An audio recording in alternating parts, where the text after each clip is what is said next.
بسم اللہ الرحمن الرحیم۔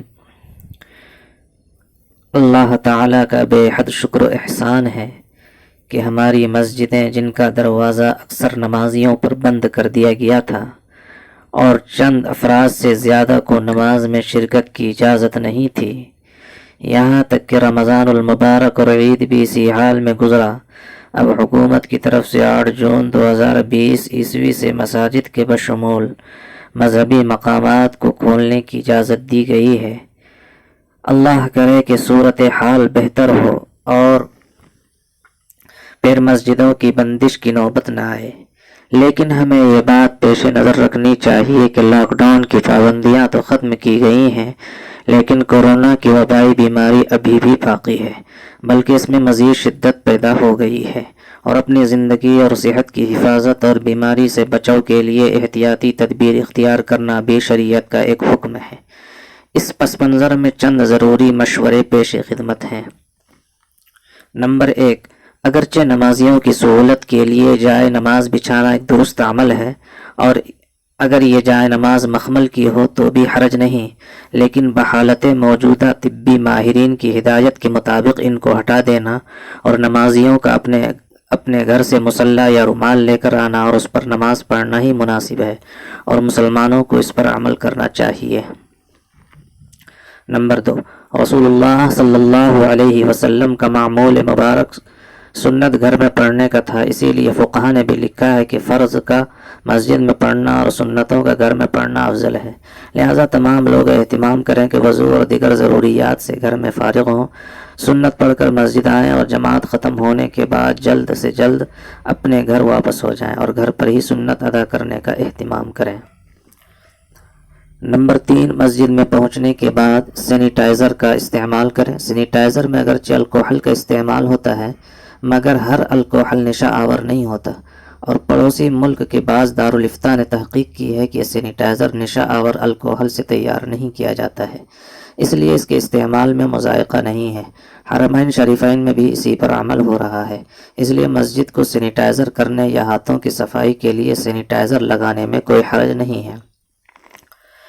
نماز کی حالت میں ناک اور منہ کو چھپا کر رکھنا مکروہ ہے، لیکن عذر کی بنا پر کراہت کا حکم ختم ہو جاتا ہے، اس لیے بطور احتیاط نمازیوں کو ماسک کا استعمال کرنا چاہیے، کیونکہ اس میں ان کی بھی حفاظت ہے اور دوسرے شرکائے نماز کی بھی۔ نمبر 5، جماعت کی نماز میں صف میں مصلیوں کے مل جل کر کھڑے ہونے کی بڑی اہمیت ہے۔ آپ صلی اللہ علیہ وسلم نے اس کی تاکید فرمائی ہے اور یہ نہایت اہم سنت ہے،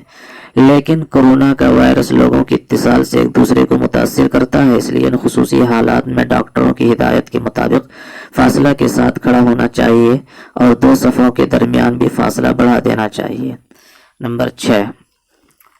جمعہ کے بشمول کسی بھی نماز میں ایک سے زیادہ جماعت مکروہ ہے، لہٰذا اس سے حتی المقدور احتیاط کرنی چاہیے۔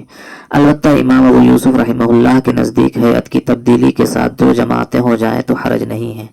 اور ہیئت کی تبدیلی کے لیے کافی ہے کہ امام نے جس جگہ امامت کی تھی دوسری جماعت کا امام اس جگہ سے ہٹ کر کھڑا ہو۔ چنانچہ علامہ ابن نجیم مصری رحمہ اللہ فرماتے ہیں، وعن ابی یوسف لا بأس به مطلقا اذا صلى في غیر مقام الامام، البحر الرائق، جلد نمبر 2 صفحہ نمبر 805۔ امام ابو یوسف رحمہ اللہ سے مروی ہے کہ تکرار جماعت میں حرج نہیں اگر پہلے امام کی جگہ سے ہٹ کر نماز پڑھائے۔ اور علامہ شامل لکھتے ہیں، وعن ابی یوسف انه اذا لم تكن الجماعة بهيئة الاولى لا تكره والا تكره وهو الصحيح وبالعدل عن المحراب تختلف العیا كذا في البزازیہ، رد المحتار، جلد نمبر 2 صفحہ نمبر 289۔ یعنی حضرت امام یوسف سے منقول ہے کہ اگر دوسری جماعت پہلی جماعت کی ہیئت پر نہ ہو تو اس میں کراہت نہیں ہے، اور اگر پہلی جماعت کی ہیئت پر ہو تو مکروہ ہے، یہی درست قول ہے، اور محراب سے ہٹ جانے کی وجہ سے ہیئت بدل جاتی ہے۔ لہٰذا اگر مسجد کی کئی منزلیں اور عام دنوں میں جمعہ کی نماز کے لیے وہ تمام منزلیں استعمال نہ ہوتی ہوں تو نمازیوں کے درمیان مناسب فاصلہ رکھنے کے لیے ان منزلوں کو بھی استعمال میں لانا چاہیے۔ اگر مسجد تنگ ہو اور نماز جمعہ کے لیے محلہ کا کوئی فنکشن ہال حاصل کیا جا سکتا ہے تو مسجد کے علاوہ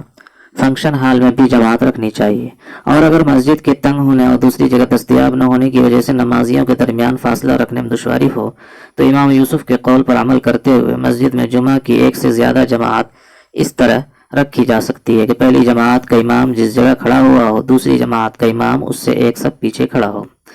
طبی ماہرین کی وضاحت اور حکومت کی ہدایت کے مطابق 65 سال سے زیادہ عمر کے لوگوں اور 10 سال سے کم عمر کے بچوں کو یہ بیماری بہت جلد متاثر کرتی ہے،